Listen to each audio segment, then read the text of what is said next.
डालीगंज के माननीय विधायक, हम सब के प्रखर वक्ता और हम सब की आवाज माननीय विधायक संदीप सौरभ के मुख से, तो हम सबसे चाहेंगे कि जोरदार तालियों से आप इनका स्वागत करें।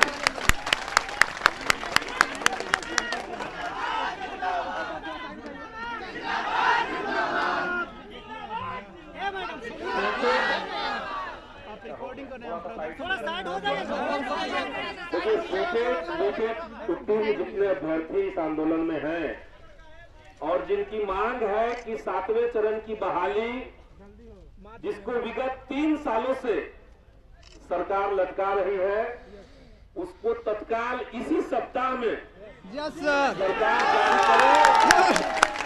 इस मांग के साथ तमाम शिक्षक अभ्यर्थी जो इस आंदोलन में आए हुए हैं, मैं आप सबका स्वागत करता हूं, आपका खैर मकदम करता हूं और आपकी आवाज, आपके संघर्ष को सलाम करता हूं।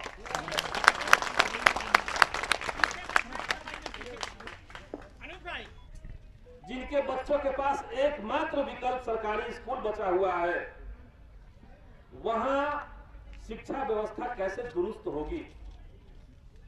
और इसीलिए इस बार के विधानसभा सत्र में एकदम पहला दिन जो था सत्र में बहस का, हमने ये मांग उठाई कि 7वें चरण की जो बहाली हो, उसको सरकार हर हाल में मार्च में करने की गारंटी करे। और इसके साथ साथ 2 और बात, क्योंकि जो नियोजन प्रक्रिया सरकार की अभी बिहार में चल रही है, वो न सिर्फ जटिल है बल्कि भ्रष्टाचार का गंगोत्री बना हुआ है। एक विद्यार्थी को कितनी सारी नियोजन इकाइयों में जाकर के फॉर्म भरना पड़ रहा है। जो गरीब तबके से लोग निकले हुए हैं, और हम मानते हैं कि जो छात्र नौजवान हैं, वो उनकी अमूमन स्थिति ऐसे ही होती है। हम अपने अभिभावक के पास जाकर के ये कहने में सकुचाते हैं कि हमें 20,000 रुपए दीजिए, क्योंकि हमें 20 जगह पे जाकर के फॉर्म अप्लाई करना है, नहीं हो पाता है। और इसीलिए हमने सरकार से ये मांग उठाई है कि ऑनलाइन और सेंट्रलाइज इस व्यवस्था को आप हर हाल में कीजिए। और इसके साथ साथ हम देख रहे हैं कि धीरे धीरे तमाम राज्यों में वहां के निवासियों के लिए राज्य सरकार की जो भी नौकरियां हैं, उनको आरक्षित की जा रही है। झारखंड में हमने देखा कि वहां सरकार ने एक नीति बना दी कि झारखंड के लोग जो हैं उनको प्राथमिकता दी जाएगी। 75% लोगों को सिर्फ झारखंड की नौकरी, झारखंड के लोगों को रखा जाएगा। अभी हरियाणा सरकार ने न सिर्फ सरकारी नौकरियों में बल्कि हर तरह के प्राइवेट नौकरियों में हरियाणा के लोगों को डोमिसाइल देने का वादा कर दिया है, घोषणा कर दिया है। उत्तराखंड में वही हो रहा है। तो जहां सबसे ज्यादा बेरोजगारी की मार है बिहार के अंदर, अभी सरकार का एक आंकड़ा मैं देख रहा था कि 15 साल से लेकर के 59 साल के उम्र तक बिहार का जो SGDP होता है, स्टेट का जो अपना GDP होता है, उसमें वर्क फोर्स पार्टिसिपेशन जो है वो सिर्फ 27.5% के रेट से है।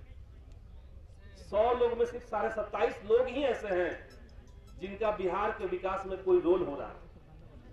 सवाल है, और राष्ट्रीय आंकड़ा 40 से ज्यादा है।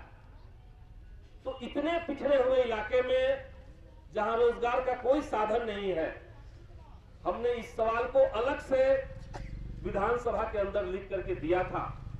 सामान्य प्रशासन विभाग से हमने मांग की थी कि आप बिहार के अंदर तमाम सरकारी नौकरियों में डोमिसाइल पॉलिसी लागू कीजिए और सरकार तय कर ले कि कितना प्रतिशत आप सीटों को बिहार के बच्चों के लिए आरक्षित रखना चाहते हैं। लेकिन दुर्भाग्य है, या कहिए कि सरकार की अदूरदर्शिता है, बिहार के बेरोजगारों के प्रति सरकार की इनसेंसिटिविटी है कि उन्होंने इस सवाल को फिलहाल रद्द कर दिया। वो सवाल, इसमें जवाब देना सरकार नहीं चाहती है। इसके बावजूद सदन में इस मुद्दे को हम लोग उठाएंगे।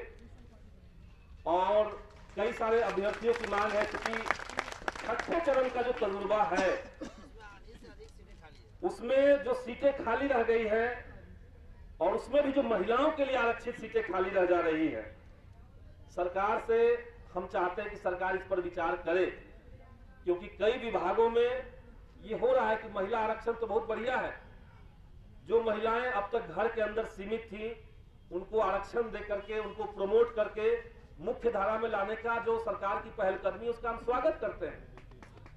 लेकिन जहां पे महिलाएं अवेलेबल नहीं है वहां सरकार को संज्ञान लेना चाहिए, और बिहार के अंदर जो पहले से नीति चल रही है कि उसी कैटेगरी के खाली रहने की स्थिति में और कोई महिला कैंडिडेट नहीं है, तब उस परिस्थिति में उस सीट को उसी कैटेगरी के जो मेल स्टूडेंट्स होंगे, जो अभ्यर्थी होंगे, उनको ट्रांसफर किया जाए, ये भी हम मांग करते हैं। क्योंकि हमारा कंसर्न क्या है, हमारी जो मेन चिंता है उसका कारण है कि 2 साल हो गए बिहार के सरकारी स्कूल के बच्चे पढ़ाई नहीं कर पा रहे हैं, और कोविड के समय में सरकार की जो शिक्षा नीति रही, मैं केंद्र सरकार की तरफ ज्यादा इशारा कर रहा हूं, वो इतना ज्यादा गरीब विरोधी रहा कि सरकार ने अपने कोविड की पॉलिसी से तय कर दिया है कि आने वाले दिनों में हिंदुस्तान के भीतर एक ऐसी पीढ़ी तैयार हो जाएगी, ये जो 2 साल में जो लोग स्कूल में हैं, ये एक ऐसी पीढ़ी होगी जो अपने पहले और बाद के पीढ़ियों से कम पढ़ा लिखा होगा।